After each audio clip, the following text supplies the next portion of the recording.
Question number 55. From the following information and receipts and payment account of Delhi Medical Society, prepare income and expenditure account for the year ended 31st of March 2021 and balance sheet is at that date. We are given here the receipts and payment account for the year ended 31st of March 2021. सबसे पहले इसमें देखेंगे कि कौन कौन से items को इसमें से इनकम एंड एक्सपेंडिचर में ले जाएंगे और किसमें नहीं ले जाएंगे। तो यहाँ पर देखिए कैश बैलेंस दे रखा है। सबसे पहले कैश बैलेंस को हम ट्रांसफर नहीं करते हैं। Entrance fees, subscription, donation, life membership fee इसको ट्रांसफर नहीं करेंगे। Government grant polio eradication project के लिए है, मतलब एक स्पेसिफिक अमाउंट है, तो इसको भी रिकॉर्ड नहीं करेंगे। प्रोफिट फ्रॉम सेमिनार, प्रोफिट को लिखेंगे। इसके बाद इंटरेस्ट ऑन डिपॉजिट इसको भी रिकॉर्ड करेंगे।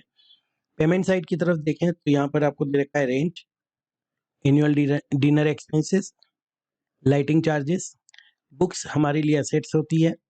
इसके अलावा जो मेडिसिन दे रखी है वो किसी स्पेसिफिक प्रोजेक्ट के लिए दे रखी है। सैलरी टू डॉक्टर ये भी स्पेसिफिक फंड से रिलेटेड है, इसलिए रिकॉर्ड नहीं करेंगे। ऑफिस एक्सपेंसेस दे रखा है तो इसको रिकॉर्ड करेंगे। फिक्स डिपॉजिट रिकॉर्ड नहीं करेंगे, लेकिन इसका जो इंटरेस्ट आएगा वो हमको यहाँ पर लिखना पड़ेगा। सेमिनार एक्सपेंसेस रिकॉर्ड करेंगे, लेकिन कैश और बैंक बैलेंस ये दोनों रिकॉर्ड यहाँ नहीं करेंगे। इंटरेस्ट की बात देखें तो 1,20,000 का टोटल अमाउंट है, जिसके ऊपर आपको 8% इंटरेस्ट देना है। और ये अक्टूबर में आपने इन्वेस्ट किया है, मतलब अक्टूबर टू मार्च 6 मंथ का अमाउंट कैलकुलेट करेंगे। अगर हम इसका 6 मंथ का अमाउंट कैलकुलेट करते हैं तो टोटल अमाउंट कितना आना चाहिए इसका? ये टोटल अमाउंट इसका होना चाहिए था हमारे पास 4800, but we have received only 2400 rupees. So 2400 rupees already we have received. तो आउटस्टैंडिंग या एक्रूड कितना हो जाएगा इसमें? 2400। तो जब हम कैलकुलेशन करेंगे प्रॉफिट की या सरप्लस की, तो उसके लिए हमको यहाँ पर 2400 रुपीज एड करना पड़ेगा। देखिएगा एडिशनल इन्फॉर्मेशन हमको जो दे रखी है, on 31st of March 2020 the club purchased books of rupees 2 lakh and furniture of rupees 85,000.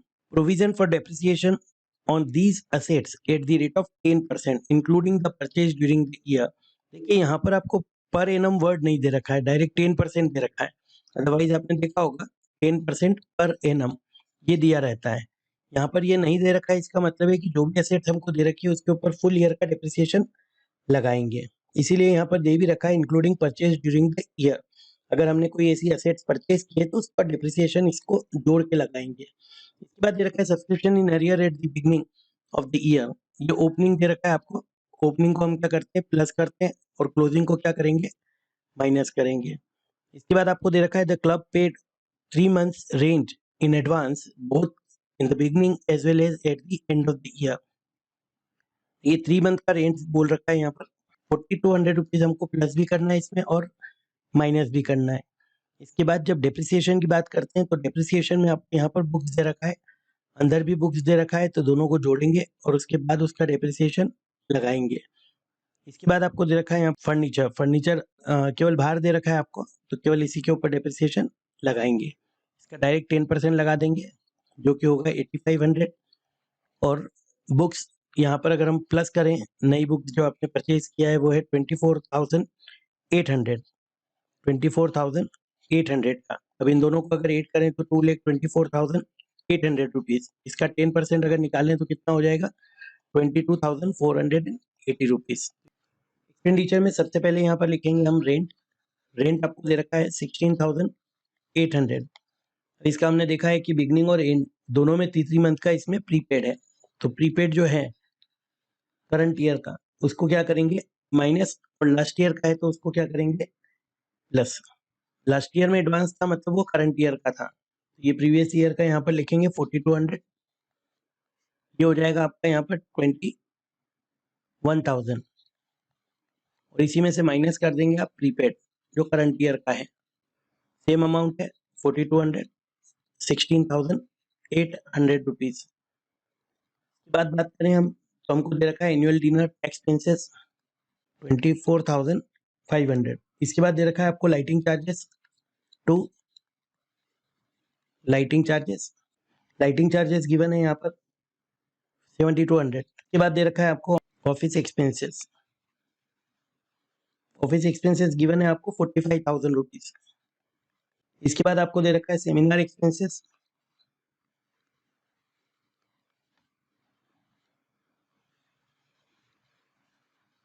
20,200। इसके बाद आपको लगाना है यहाँ पर depreciation on books 2 lakh rupees का इसके पास बिल्डिंग पहले से था ऑलरेडी। उसके बाद इसने प्लस किया कितना 24,800। तो टोटल बुक्स जो है वो कितनी हो जाएगी 2,24,800। उसका डायरेक्ट आपको 10% निकालना है। तो 10% अगर आप निकालेंगे तो ये कितना हो जाएगा 22,480। इसके बाद आपको लगाना है इसमें depreciation on furniture. Depreciation on furniture की बात करें तो आपको फर्नीचर गिवन है वहां पर 85,000 रुपीज का। 85,000 रुपीज का 10% अगर निकालें तो ये अमाउंट आ जाएगी आपकी 8,500। आई होप कि यहाँ तक आपको समझ में आ गया होगा। इसके बाद हम देखेंगे यहाँ पर इनकम साइड। इनकम साइड में सबसे पहली चीज ये रखी इसमें entrance fee by entrance fee. Entrance fee is given as ₹5500। इसके बाद आपको दे रखा है यहाँ पर सब्सक्रिप्शन। सब्सक्रिप्शन का जो अमाउंट है आपको वो दे रखा है यहाँ पर 1,80,000। इसके बाद आपको गिवन है यहाँ पर outstanding for current year. Outstanding for current year जो होता है उसको हम क्या करते हैं प्लस करते हैं 5,500। ये आ जाएगा आपका 1,85,500। इसके बाद आपको दे रखा है यहाँ पर आउटस्टैंडिंग एट द बिगिनिंग या प्रीवियस ईयर का। प्रीवियस ईयर का दे रखा है तो उसको हम माइनस करेंगे 3,500 रुपीज। ये हो जाएगा यहाँ से कितना 1,82,000 ओनली। इसके बाद आपको दे रखा है डोनेशन। डोनेशन का अमाउंट यहाँ पर लिखेंगे। Donation is given as ₹16,500। जो जनरल डोनेशन है केवल उसी को लिखेंगे by proceed from seminar. Seminar के कोई टिकट्स वगैरह अगर हम रखते हैं और उसको बेचते हैं तो उससे जो भी अमाउंट हमको मिलता है वो भी हमारी इनकम हो जाती है 23,200 rupees. Then interest on deposit by interest on deposit. Already we had received 2400 already हमको मिल चुका था, जबकि इसका जो कैलकुलेटेड अमाउंट था वो कितना था 4,800 रुपीज। इसका मतलब है कि 4,800 रुपीज हमको टोटल मिलना चाहिए, जिसमें से 2,400 वी हैव ऑलरेडी रिसीव्ड। तो यहाँ पर ड्यू कितना हो जाएगा यहाँ 2,400 रुपीज। जो स्पेसिफिक फंड है या स्पेसिफिक फंड जो हमको पोलियो एरेडिकेशन के लिए मिला है उससे रिलेटेड कोई भी अमाउंट यहाँ पर नहीं लिखेंगे। फंड बेस्ड अकाउंटिंग में हमने देखा है कि when the expenditure is more than the fund received then it is our expenditure and then that is recorded in expenditure side of income and expenditure account. Now we have to make the total of both the sides and then draw the differences. दोनों side में से जो difference होता है उसको हम बोलते हैं इधर सरप्लस और deficit. If the income is more then the balance will be considered as surplus and if the expenditures are more then it is considered as deficit. तो यहाँ पर हम देखेंगे कि क्रेडिट साइड का जो टोटल है वो आपको दे रखा है 2,32,000। यहाँ पर डिफरेंस आ जाएगा आपका सरप्लस 87,320। यहाँ पर टोटल आ जाएगा आपका 2,32,000 रुपीज। इसके बाद में आपको यहाँ पर बैलेंस शीट बनाना है, एक बैलेंस शीट क्लोजिंग और एक ओपनिंग। ओपनिंग बैलेंस शीट जो है वो हम बनाते हैं कैपिटल की कैलकुलेशन करने के लिए, जबकि क्लोजिंग बैलेंस शीट जो है वो बनाते हैं हम फाइनेंशियल पोजीशन को फाइंड आउट करने के लिए। यहाँ पर हम सबसे पहले बना लेते हैं इस क्वेश्चन में ऑन 1 अप्रैल 2020 मतलब opening balance sheet. Opening balance sheet में हम ओपनिंग असेट्स और ओपनिंग लायबिलिटीज को ही रिकॉर्ड करते हैं। यहाँ पर कैश इन हैंड गिवन है आपको cash in hand is given as 31,900। इसके बाद दे रखा है आपको बुक्स, जो पुरानी हमारे पास है केवल वही रिकॉर्ड करेंगे, जो कि है हमारे पास 2 लाख रुपीस की। इसके बाद आपको दे रखा है यहाँ पर furniture, furniture is given as rupees 85,000। इसके बाद आपको दे रखा है यहाँ पर प्रीपेड रेंट, ये गिवन है आपको 4,200 रुपीज। ये स्टार्टिंग में भी है और एंड में भी है। आउटस्टैंडिंग सब्सक्रिप्शन, आउटस्टैंडिंग सब्सक्रिप्शन जो लास्ट ईयर वाला था वो यहाँ पर रिकॉर्ड करेंगे। Outstanding subscription 3,500 rupees. इसके बाद आपको यहाँ पर जो डिफरेंस है, कोई भी लाइबिलिटी नहीं है तो जो डिफरेंस है उसको क्या लिखेंगे, कैपिटल फंड। जो टोटल आएगा यहाँ का वो ही हमारी कैपिटल हो जाएगी। तो इसका जो टोटल है वो दे रखा है आपको 3,24,600 रुपीज। तो यही हमारी क्या हो जाएगी, कैपिटल। इसके बाद हम क्लोजिंग बैलेंस शीट बनाएंगे, जो कि 2021 को बनाएंगे।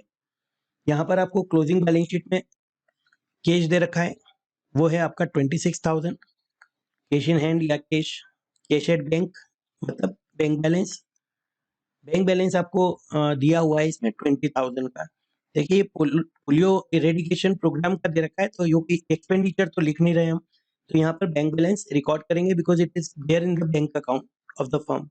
इसके बाद आपको दे रखा है यहाँ पर बुक्स, बुक्स आपको दे रखी थी 2 लाख रुपीस की, जिसमें आपने और एडिशन किया, मतलब न्यू परचेज किया आपने 24,800 रुपीज का। तो ये 24,800 रुपीज यहाँ पर प्लस करेंगे, टोटल हो जाएगी आपके पास बुक्स 2,24,800 रुपीज की। इसके बाद आपने यहाँ पर डिप्रिसिएशन लगाया था 10%, तो इसको हम माइनस कर देंगे 224,80। डेप्रिसिएशन को माइनस करने के बाद में यहाँ पर अमाउंट कितना आ जाएगा आपका, 2,02,320 रुपीज। इसके बाद आपको यहाँ पर दे रखा है फर्नीचर, फर्नीचर का टोटल वैल्यू जो था वो है आपका 85,000, जिसके ऊपर आपने 10% डेप्रिसिएशन लगाया था, वो लेस करेंगे, ये डेप्रिसिएशन माइनस करेंगे 8,500 रुपीज का। तो यहाँ पर जो अमाउंट है वो हो जाएगा आपका 76,500 रुपीज। इसके बाद आपको दे रखा है यहाँ पर आउटस्टैंडिंग सब्सक्रिप्शन, आउटस्टैंडिंग सब्सक्रिप्शन आपको जो दे रखा है वो है 5,500 रुपीज। इसके बाद दे रखा है प्रीपेड रेंट,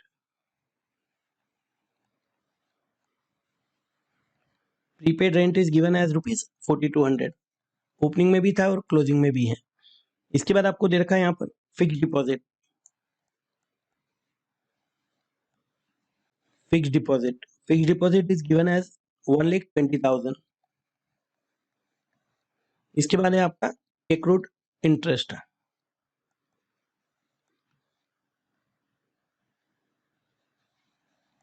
ये है आपने जो कैलकुलेट किया था 2,400।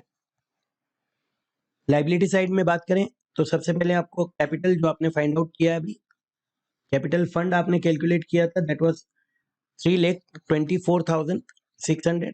इसमें हम ऐड करेंगे जो सरप्लस आपने कैलकुलेट किया था। यहाँ पर सरप्लस अमाउंट जो था वो दे रखा है आपको 87,320। इसको ऐड करेंगे तो यहाँ पर अमाउंट आ जाएगी आपकी 4,11,920। इसके बाद आपको दे रखा है यहाँ पर गवर्नमेंट ग्रांट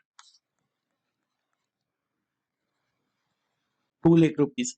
ये स्पेसिफिक फंड है क्योंकि किसी खास उद्देश्य के लिए इसमें दिया हुआ था, ठीक है। ये स्पेसिफिक है इसलिए 2 लाख रुपीज लिखेंगे। इसके बाद आपने पोलियो का एक्सपेंसेस किया है, यहाँ पर आप चाहें तो लिख सकते हैं पोलियो। यहाँ पर एक्सपेंसेस को माइनस करेंगे, ये एक्सपेंसेस माइनस किया आपने। एक्सपेंसेस यहाँ पर कितने हुए, 1,80,000 का। 1,80,000 कैसे एक्सपेंडिचर होगा यहाँ पर, एक तो आपको एक्सपेंसेस दे रखे हैं 1 लाख रुपीज के, उसके बाद सैलरी भी दिया है आपने डॉक्टर्स वगैरह को, मेडिसिन के ऊपर खर्च और फिर डॉक्टर्स का सैलरी, दोनों मिला के कितना हो गया आपका 1,80,000। तो आपके पास जो फंड बचा हुआ है वो अभी कितना है 20,000। इसके बाद आपको दे रखा है life membership fee. Life membership fee भी हमारे लिए कैपिटल आइटम होता है, इसलिए हम यहीं पर रिकॉर्ड करेंगे।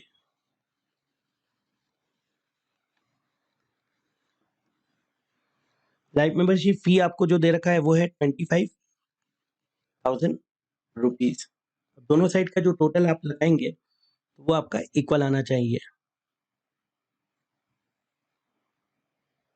इधर का टोटल लगा लेते हैं। इधर का टोटल अगर लगाएंगे तो आएगा आपका 4,56,920। इधर भी आ जाएगा 4,56,920।